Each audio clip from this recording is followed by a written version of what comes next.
জয় মা বলে জয় গুরু। নমস্কার, অ্যাস্ট্রো বিআরএসে সকলকে স্বাগত জানাই। আশা করি সকলে ভালো আছেন। আজ বলবো দেবগুরু বৃহস্পতি বক্রী হচ্ছেন 11ই নভেম্বর থেকে একেবারে 11ই মার্চ পর্যন্ত বক্রী হচ্ছেন। বক্রী মানে পৃথিবী থেকে আমরা যখন দেখি কোনো গ্রহ পিছিয়ে পড়ছে, অর্থাৎ বক্রী মানে উল্টো দিকে যাওয়া না, সূর্যকে প্রত্যেকটি গ্রহে প্রদক্ষিণ করে চলেছে, এই সময় যে গ্রহের গতি ধীরে হয়ে যায়, অর্থাৎ সে একটু পিছিয়ে পড়ে, তখন মনে হয় যেন উল্টো দিকে সে চলে যাচ্ছে। তো এটিকেই বলা হয় বক্রী দশা।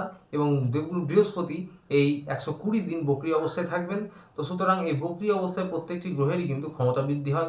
যেগুলি শুভ গ্রহ বা প্ল্যানেট রয়েছে তাদেরও কিন্তু শুভত্ব বেড়ে যায়। দেবগুরু বৃহস্পতিরও শুভত্ব বেড়ে যাবে। দেবগুরু বৃহস্পতি এর ফলে আপনাদেরকে কি রেজাল্ট দেবে, যারা বিশ্বরাশির জাতক জাতিকা রয়েছেন তাদের উদ্দেশ্যে বলবো, সেই নিয়ে আজকের আলোচনা। আজকের আলোচনাটি বিশ্বরাশির জাতক জাতিকাদের জন্য। দেবগুরু বৃহস্পতি 3 নম্বর ঘরে বক্রী হবেন এবং 3 ডিসেম্বর সে কিন্তু পেছনের দিকে পতিত হয়ে যাবেন, অর্থাৎ বক্রী হচ্ছেন 11ই নভেম্বর, 3 ডিসেম্বরে একবারে পতিত হবেন এবং সে এক ঘর পিছনে চলে যাবেন। তো সুতরাং এই 11ই নভেম্বর থেকে 3 ডিসেম্বর এই সময় পর্যন্ত কীরকম ফলাফল পেতে পারেন।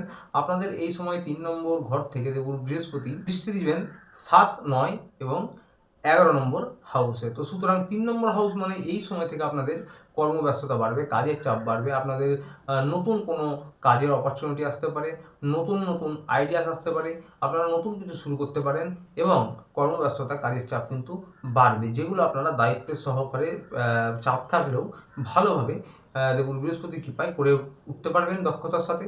এবং তার সঙ্গে 7 নম্বর ঘরে দৃষ্টি দেবে আপনাদের কিন্তু যারা হাজব্যান্ড ওয়াইফ রয়েছেন তাদের সম্পর্ক ভালো হবে, বোঝাপড়া উন্নত হবে, আপনাদের হাজব্যান্ড ওয়াইফের যে কাজের জায়গা সেই জায়গাটাও ভালো থাকছে। ক্রয় বিক্রয় অর্থাৎ যারা ব্যবসায়ী রয়েছেন তাদের জন্য কিন্তু সময়টা ভালো থাকছে। 7 নম্বর হাউস মানে যারা পার্টনারশিপ ব্যবসা করেন তাদের জন্য কিন্তু সময়টা ভালো থাকছে। 9 নম্বর অর্থাৎ ভাগ্যস্থান, পিতা, পিতার সঙ্গে সম্পর্ক উন্নত, পিতা স্থানীয়, গুরুস্থানীয় যে কোনো কারোর কাছ থেকে সাহায্য পেতে পারেন, তাদের সঙ্গে সম্পর্ক উন্নত হতে পারে এবং আপনাদের কিন্তু ভাগ্য উন্নতি হবে, ভাগ্যের সাপোর্ট পাবেন এই সময় আপনারা। 11 নম্বর ঘরে দৃষ্টি দিচ্ছে, 11 নম্বর ঘরে দেবগুরু বৃহস্পতির দৃষ্টিতে অমৃত রয়েছে।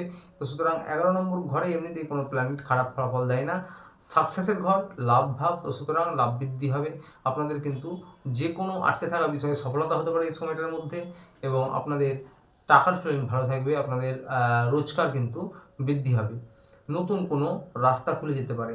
তো সুতরাং এরপর 3 ডিসেম্বর থেকে, অর্থাৎ 3 ডিসেম্বরে দেবগুরু বৃহস্পতি আপনাদের 2 নম্বর ঘরে যাবে। এই ক্ষেত্রে বলবো যে এই 2 নম্বর ঘরে যাওয়া মানেই আপনাদের অর্থনৈতিক পরিকাঠামো আরও ভালো করবে, ব্যাংক ব্যালেন্স বৃদ্ধি করবে, অর্থ সঞ্চয় করতে পারবেন, টাকার ফ্লোইং কিন্তু আপনাদের ভালো হবে এই সময়।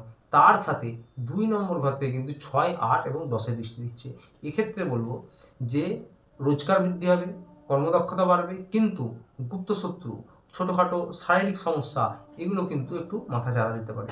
দেবগুরু বৃহস্পতির দৃষ্টির ফলে কিন্তু অনেকটাই আপনারা নিরাপদ থাকবেন। তবে যেহেতু হাউসটা 6 নম্বর, 8 নম্বর, তো সুতরাং এইগুলোও কিন্তু মাথা চাড়া দেবে, গুপ্তশত্রু, প্রতিযোগী যারা রয়েছেন। তো সুতরাং কলিগ যারা রয়েছে, সিনিয়র কলিগ, বস, ম্যানেজার, তাদের সঙ্গে সম্পর্ক উন্নত করুন, তাদের সহযোগিতা আপনাদের কিন্তু উপকারী হবে।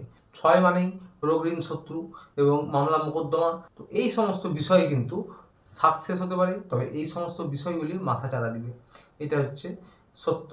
অপরদিকে 2 নম্বর আছে মানে ব্যবসা, যারা সরকারি বেসরকারি চাকরি করেন, প্রমোশন, পদোন্নতি সব দিক থেকে কিন্তু আপনাদের ভালো, কারণ রোজগার ভালো, রোজগার ভালো হবে, টাকার ফ্লোইং ভালো থাকবে, সঞ্চয় করতে পারবেন, তবে কাজের চাপ থাকবে এবং আপনাদের কিন্তু প্রতিযোগী যারা গুপ্ত শত্রু রয়েছে তারা কিন্তু মাথা চাড়া দেবে। 8 নম্বর হাউসে দৃষ্টি দিচ্ছে।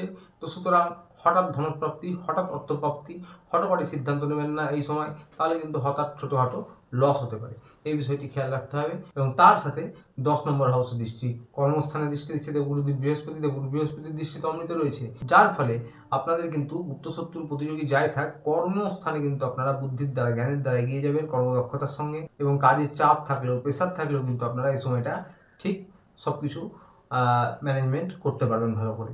তো সুতরাং এই রকম প্রভাব কিন্তু আপনারা পাবেন দেবগুরু বৃহস্পতির বক্রির ফলে, যারা কিনা বিশ্ব রাশি।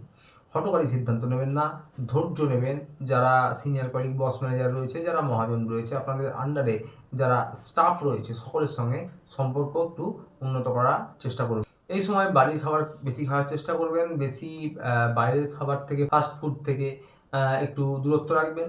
তার সাথে এই সময় লিভার, কিডনি, স্টমাক, হরমোনাল কোনো সমস্যা, ওজন বৃদ্ধি এগুলো কিন্তু হতে পারে। তো যারা বৃষ রাশির জাতক জাতিকা রয়েছেন তারা কিন্তু দেবগুরু বকরির হওয়ার জন্য এই রকম প্রভাব পেতে চলেছেন। তো ভিডিওটি ভালো লাগলে চ্যানেলটিতে অবশ্যই লাইক সাবস্ক্রাইব করে পাশে থাকবেন। দেখা হচ্ছে আবার পরের ভিডিওতে। আসলে পর্যন্ত ততদিনে ভালো থাকবেন, সুস্থ থাকবেন। নমস্কার।